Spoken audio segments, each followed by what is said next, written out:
Petrol diesel की बढ़ती कीमत का बोझ कम करने के लिए केंद्र सरकार ने एक्साइज ड्यूटी में कमी की थी। पिछले नवंबर महीने में कम की थी। केंद्र सरकार ने राज्यों से भी आग्रह किया था कि वो अपने यहां टैक्स कम करे और ये बेनिफिट नागरिकों को ट्रांसफर करे। अब कई राज्य जैसे महाराष्ट्र, पश्चिम बंगाल, तेलंगाना, आंध्र प्रदेश, तमिलनाडु, केरला, झारखंड, किसी न किसी कारण से उन्होंने इस बात को नहीं माना और उनके राज्य को नागरिकों को बोझ कंटिन्यू रहा।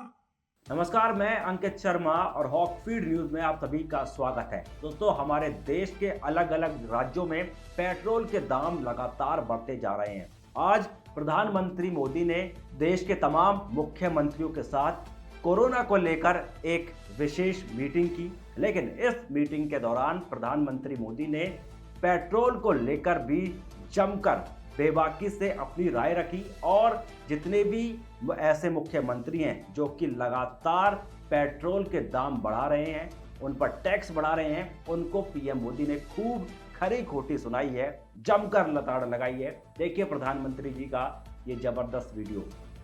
केंद्र और राज्यों के साझा प्रयासों से ही आज देश में बड़े स्तर पर हेल्थ इंफ्रास्ट्रक्चर में सुधार हो पाया है। लेकिन साथियों, आज इस चर्चा में मैं एक और पक्ष का जिक्र करना चाहता हूं। आज की वैश्विक परिस्थितियों में भारत की अर्थव्यवस्था की मजबूती के लिए आर्थिक निर्णयों में केंद्र और राज्य सरकारों का तालमेल, उनके बीच सामंजस्य पहले से अधिक आवश्यक है। आप सभी इस बात से परिचित हैं कि जो युद्ध की परिस्थिति पैदा हुई है और जिस प्रकार से सप्लाई चेन प्रभावित हुई है, और ऐसे माहौल में दिनों दिन चुनौतियां बढ़ती जा रही हैं। ये संकट, वैश्विक संकट, अनेक चुनौतियां लेकर के आ रहा है। ऐसे संकट के समय में केंद्र और राज्यों के बीच तालमेल को, कोऑपरेटिव फेडरलिज्म की भावना को और बढ़ाना अनिवार्य हो गया है। अब मैं एक छोटा सा उदाहरण देता हूं। जैसे पेट्रोल डीजल की कीमतों का एक विषय हम सबके सामने है। देशवासियों पर पेट्रोल डीजल की बढ़ती कीमत का बोझ कम करने के लिए केंद्र सरकार ने एक्साइज ड्यूटी में कमी की थी। पिछले नवंबर महीने में कम की थी। केंद्र सरकार ने राज्यों से भी आग्रह किया था कि वो अपने यहां टैक्स कम करे और ये बेनिफिट नागरिकों को ट्रांसफर करे। इसके बाद पेट्रोल डीजल की कीमतें इन राज्यों में अब भी दूसरों के मुकाबले कहीं ज्यादा है। ये एक तरह से इन राज्यों के लोगों के साथ अन्याय तो है ही, साथ ही पड़ोसी राज्यों को भी नुकसान पहुंचाता है। स्वाभाविक है कि जो राज्य टैक्स में कटौती करते हैं उन्हें राजस्व की हानि होती है। जैसे अगर कर्नाटका ने टैक्स में कटौती नहीं की होती तो उसे इन 6 महीनों में 5,000 करोड़ रुपए से ज्यादा का राजस्व मिलता। गुजरात ने भी टैक्स कम नहीं किया होता तो उसे भी 3,500-4 हजार करोड़ रुपए से ज्यादा का राजस्व और मिलता।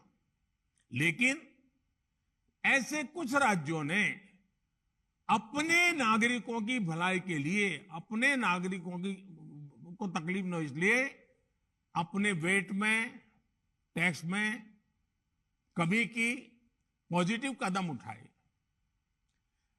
वहीं गुजरात और कर्नाटक के पड़ोसी राज्य ने टैक्स में कमी न करके इन 6 महीनों में 3,500 करोड़ रुपए से लेकर के 5,000-5,500 करोड़ रुपए तक अतिरिक्त राजस्व कमा लिया। जैसा हम जानते हैं कि पिछले साल नवंबर महीने में वैट कम करने की बात की थी, सबको मैंने प्रार्थना की थी, लेकिन कई राज्य, मैं यहां किसी की आलोचना नहीं कर रहा हूं, मैं सिर्फ आपसे प्रार्थना कर रहा हूं, आपके राज्य के नागरिकों की भलाई के लिए प्रार्थना कर रहा हूं। अब जैसे उस समय 6 महीने पहले कुछ राज्यों ने बात को माना, कुछ राज्यों ने नहीं माना। अब कई राज्य जैसे महाराष्ट्र, पश्चिम बंगाल, तेलंगाना, आंध्र प्रदेश, तमिलनाडु, केरला, झारखंड, किसी न किसी कारण से उन्होंने इस बात को नहीं माना और उनके राज्य को, नागरिकों को बोझ कंटिन्यू रहा। मैं इस बात में नहीं जाऊंगा कि इस दौरान इन राज्यों ने कितना रेवेन्यू कमाया, लेकिन अब आपसे मेरी प्रार्थना है कि देश हित में आप पिछले नवंबर में जो करना था, 6 महीने डिले हो चुका है, अब भी आप अपने राज्य के नागरिकों को वैट कम करके इसका बेनिफिट पहुंचाइए। आप सब जानते हैं कि भारत सरकार के पास जो रेवेन्यू आता है उसका 42% तो राज्यों के ही पास चला जाता है। मेरा सभी राज्यों से आग्रह है कि वैश्विक संकट के इस समय में कोऑपरेटिव फेडरलिज्म की भावना पर चलते हुए एक टीम के रूप में हम सब मिलकर काम करें। अब मैं कई विषय हैं, बारीकी में नहीं जा रहा हूं, जैसे फर्टिलाइजर। आज हम तो फर्टिलाइजर पर दुनिया के देशों पर डिपेंडेंट है। कितना बड़ा संकट आया है, लगातार अनेक गुना सब्सिडी बढ़ रही है। हम किसानों पर बोझ ट्रांसफर नहीं करना चाहते।